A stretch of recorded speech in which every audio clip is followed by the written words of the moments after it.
So, hey guys, welcome back to my channel Maths with Suman. So, I'm here again with a new video. In today's video, we are going to discuss about the right angle triangle and its Pythagoras theorem. So, let's get started. Yeah. So, topic is right angle triangle and Pythagoras theorem. So, first we will understand what do you mean by the right angle triangle. So, I'll draw a triangle for you.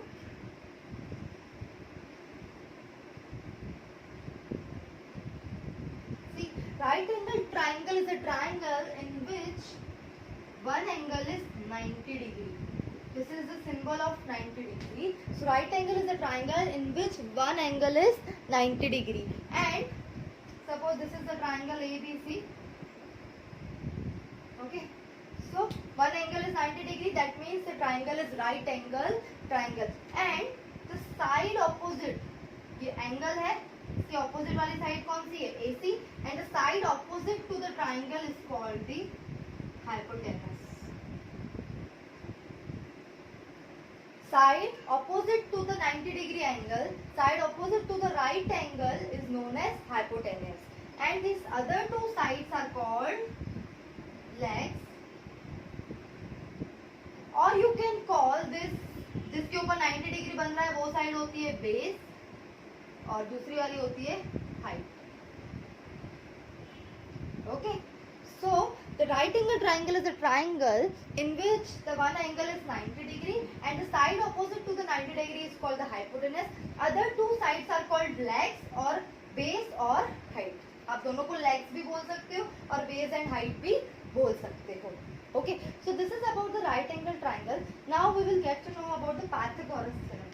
What do you mean by the Pythagoras theorem?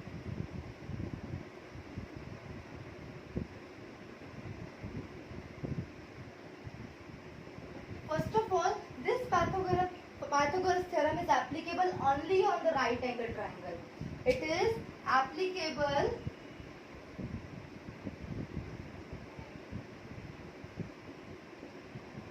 only for right angle triangle. Okay.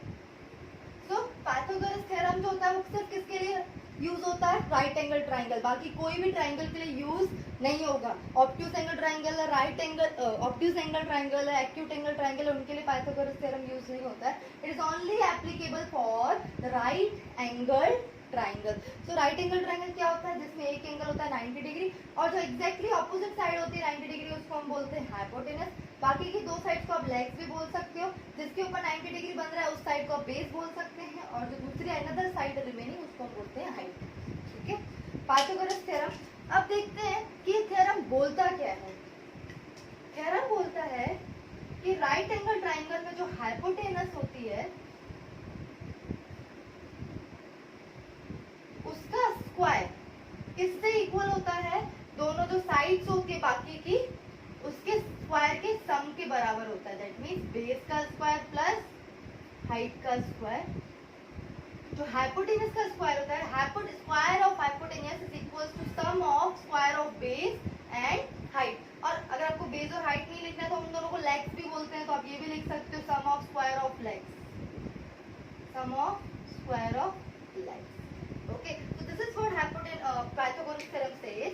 The Pythagoras theorem says that the square of hypotenuse is equals to sum of square of base or height, or you can call sum of square of both the legs. Okay, so this is what Pythagoras theorem says. Now the type of questions which can be asked. So let's discuss about the types. So question कुछ इस तरह से होगा. आपको एक triangle given होगा. Suppose आपको given है this is the ABC triangle, right angle at B. मतलब राइट एंगल ट्राइंगल है क्योंकि राइट एंगल एट बी है. आपको क्या बोला होगा? आपको AB की वैल्यू गिवन होगी 4 सेंटीमीटर, AC की वैल्यू गिवन होगी 5 सेंटीमीटर. आपको BC की वैल्यू फाइंड करने के लिए बोली होगी. ओके, तो जिसकी वैल्यू हमको फाइंड करने के लिए बोली है उसको हम क्या ले लेंगे? उसको हम ले लेंगे x, क्योंकि हमको इसकी वैल्यू फाइंड करनी है. Now see, triangle is right angle triangle. तो इस एंगल के ऑपोजिट वाली साइड कौन सी? AC. दैट मींस AC जो है आपकी हाइपोटेनस है ठीक है। AC जो है मेरी हाइपोटेनस है, ठीक है। AB जो है मेरी हाइट है, BC जो है मेरी बेस है, ठीक है। तो कभी भी आपको राइट एंगल ट्राइंगल और दो साइड्स गिवन हो, तीसरी फाइंड करने के लिए बोली होगी, तो आप क्या लगाओगे, पाइथागोरस थ्योरम लगाते हैं। पाइथागोरस थ्योरम, पाइथागोरस थ्योरम क्या बोलता है, हाइपोटेनस का square is equals to base का स्क्वायर प्लस हाइट का स्क्वायर। अब यहाँ पे हाइपोटेनस, ये राइट एंगल है, इसके ऑपोजिट वाली साइड कौन सी है, AC। तो AC होगी आपकी हाइपोटेनस, तो हम हाइपोटेनस की जगह पे क्या रखेंगे, AC का स्क्वायर। बेस होगा आपका BC, क्योंकि एंगल BC के ऊपर बन रहा है, तो बेस होगा आपका BC, तो बेस की जगह पे क्या रखूंगी, BC का स्क्वायर। हाइट होगी आपकी AB, तो हाइट की जगह पे रखूंगी AB का स्क्वायर। ओके, अब सबकी वैल्यू रख देते हैं। AC आपको गिवन है 5 सेंटीमीटर, तो AC की जगह में क्या लिख दूंगी, 5 का स्क्वायर।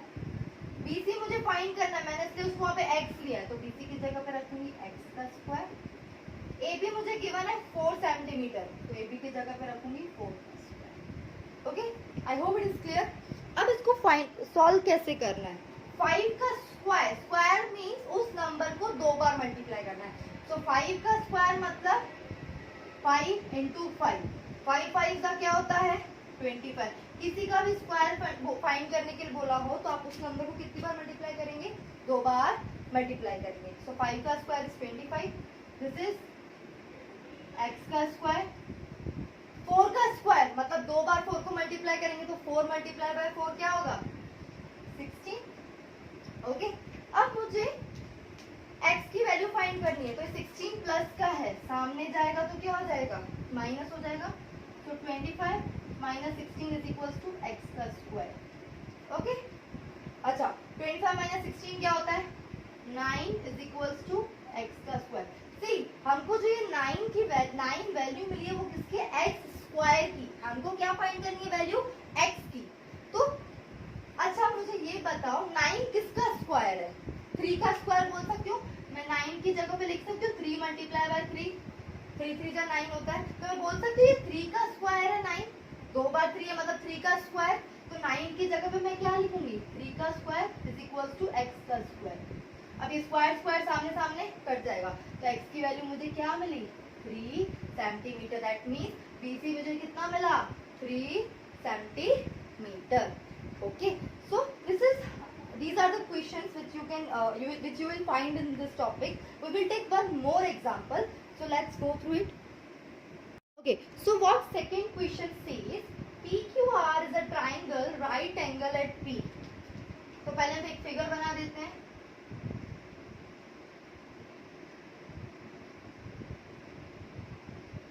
ठीक है, अब उसने बोला राइट एंगल एट P, तो राइट एंगल यहाँ पे बनता है, उस पे हम क्या रखेंगे P, क्योंकि वो क्या बोल रहा है, right angle at P। Okay, तो PQR ट्राइंगल, तो ये हो गया P, ये हो गया Q, ये हो गया आपका R। अब हमको क्या क्या वैल्यूज गिवन है, हमको PQ की वैल्यू गिवन है, PQ कितना गिवन है 10 सेंटीमीटर, तो PQ के नीचे रखेंगे 10 सेंटीमीटर। PR गिवन है 24 सेंटीमीटर, ये हुआ 20। आपको QR फाइंड करना है। सी, यहाँ पे राइट एंगल के ऑपोजिट वाली साइड कौन सी होती है, हाइपोटेनस। दैट मींस यहाँ पे हाइपोटेनस कौन सी है, QR है। ओके, तो अगर आप पहले वाला क्वेश्चन ऑब्जर्व करें, पहले वाले क्वेश्चन में आपको हाइट गिवन था, हाइपोटेनस गिवन था, बेस फाइंड करना था, जो मैंने पहले क्वेश्चन समझा। यहाँ पे आपको बेस और हाइट गिवन है, आपको हाइपोटेनस फाइंड करनी है। सो ऐसे आपको कोई भी 2 साइड गिवन होगी, आपको तीसरी फाइंड करनी है। अगर ट्राइंगल राइट एंगल है तो आप क्या अप्लाई करेंगे, पाइथागोरस थ्योरम। सो अप्लाई करते हैं यहाँ पे, हाइपोटेनस का square is equals to base का स्क्वायर प्लस हाइट का स्क्वायर। सी, हाइपोटेनस यहाँ पे कौन सी है, QR, क्योंकि राइट एंगल के ऑपोजिट वाली साइड हाइपोटेनस होती है। दिस इज QR का स्क्वायर। बेस होगा आपका PQ, क्योंकि राइट एंगल PQ के ऊपर बन रहा है, तो ये होगा आपका PQ स्क्वायर। हाइट होगी आपकी PR स्क्वायर। अच्छा, हमको QR फाइंड करनी, तो हम उसको क्या ले लेते हैं, x ले लेते हैं। तो अब मैं QR की जगह पे क्या रखूंगी, x का स्क्वायर। PQ कितना गिवन है 10, तो ये हो जाएगा 10 का स्क्वायर। PR गिवन है 24, तो ये हो जाएगा 24 का स्क्वायर। 10 का स्क्वायर होगा 100, 24 का स्क्वायर होगा 576। आप स्क्वायर फाइंड करना, आपको आ जाएगा 24 का स्क्वायर मतलब 24 मल्टीप्लाई बाय 24, 10 का स्क्वायर मतलब 10 मल्टीप्लाई बाय 10। ओके, अब x का स्क्वायर 100 प्लस 576 होता है 676।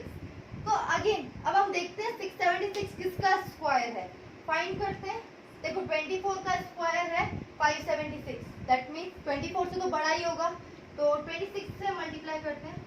26 मल्टीप्लाई 26, 6 6 जा 36, 6 2 जा 12, 13 14 15, 2 6 जा 12, 1 2 2 जा 4 5। सी 676 आया, दैट मीन्स मैं 676 को लिख सकती हूँ 26 मल्टीप्लाई बाय 26, दैट मीन्स 26 का स्क्वायर लिख सकती हूँ ऐसा। तो अब मैं क्या करूँगी, x का स्क्वायर 676 की जगह पे क्या लिखूंगी, 26 का स्क्वायर, स्क्वायर स्क्वायर गया, तो x की वैल्यू क्या आई 26। अच्छा x हमने क्या लिया था, QR लिया था, तो QR की वैल्यू क्या है 26, हमको यही तो फाइंड करना था, find QR। Okay, so I hope you understood what do you mean by the right angle triangle and its Pythagoras theorem. Do sums based on it. Go watch the video. If you find this video helpful, do share with your friends and also do like the video, and yeah, don't forget to subscribe. Okay, thank you and have a nice day.